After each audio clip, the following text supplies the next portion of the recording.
So this is a quick video about the cards problem.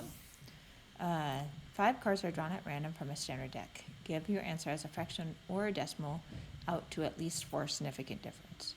What's the probability that all the cards are hearts? So I typically choose them like this. I have 13 hearts. I like to make little circles. That means I have 39 non-hearts.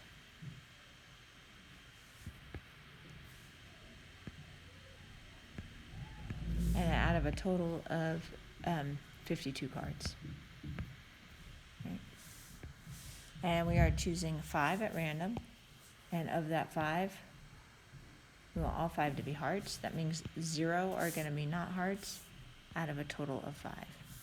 So when I put this little picture that I have going into a formula, what that's going to give me is 13 choose 5 times 39 choose 0 all over 52 choose 5. And this is called a hypergeometric distribution.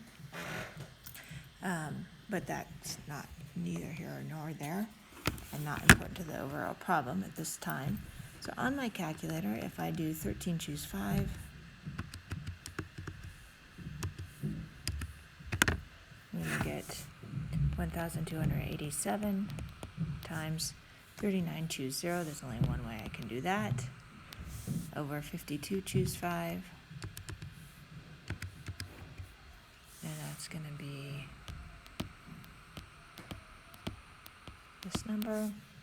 And if I take that 1,287 divided by my denominator there as a decimal,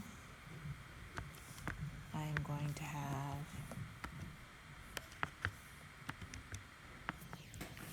0.000495. If I want to go out to 4 significant digits, that means I need 4 of these, so I need to take that out to one more digit. 495,198. So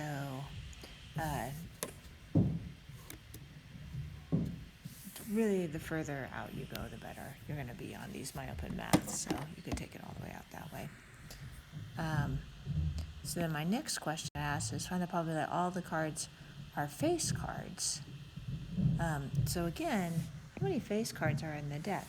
There's a king, queen, and jack for each suit. That's 3 for each suit. There are 4 suits, so 12 face cards. That means there are 40 that are not face cards. Choosing 5 of those, 0 of those, over 52 choose 5. So again, that is 5. There we have that. So we have this again. That's 12 choose 5 times 40 choose 0. And we calculate this.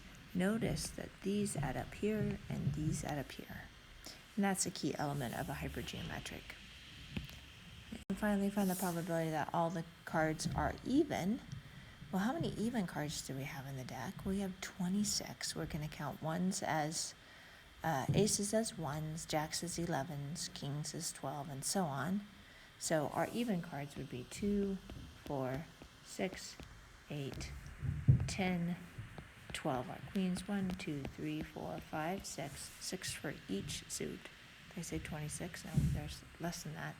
There are 6 times 4, 24 even cards. We're choosing 5 of them, which means that there are 28 odd cards. Let's just check that out again. 1, 3, 5, 7, 9, 11, and 13. 1, 2, 3, 4, 5, 6, 7 times 4. That gives me the 28. I choose 0 of them. All over 52, choose 5. Again, notice those add up there, those add up there. All right, hopefully that gives you a good idea of how you would do card problems when you're shuffling them random. The other question that you asked was question number 16. And it says, algebra class has 12 students and 12 desks. So How many ways can we arrange all 12 students? How many days must pass before they would have to sit in a non-unique seating arrangement? And that would be 12 factorial. Right? So we're asking how many different ways we could do that. It's 12 factorial, and 12 factorial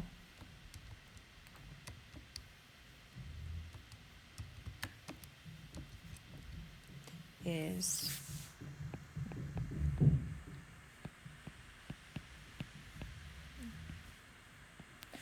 479,001,600. Right? Now it says, suppose that the teacher has the desks arranged like this, and we want to know how many ways can we seat Mo, Curly, Larry, and Shemp all in the front seats, right? Well, we have 4 seats. We have 4 seats, and we seat 4 people. So 4 could go here, 4 choices for that seat, 3 for this one, 2 for that one. So this, arranging these folks is 4 factorial. And now you have 8 people left over that you also need to arrange. And there are 8 people in 8 different chairs, so we're going to seat all of them, 8 factorial. The number of ways that you can seat these specific 4 people in the front row is 4 factorial times 8 factorial. So if I do that, 4 factorial times 8 factorial, I am going to get this many ways. And now, to find the probability that they actually sit in the front row, I take the answer from part A, divide it on the denominator because that is our total sample space. And then the answer from part B is the ways that we can seat those particular 4 people. So it would look something like this as a fraction, which would be this as a decimal.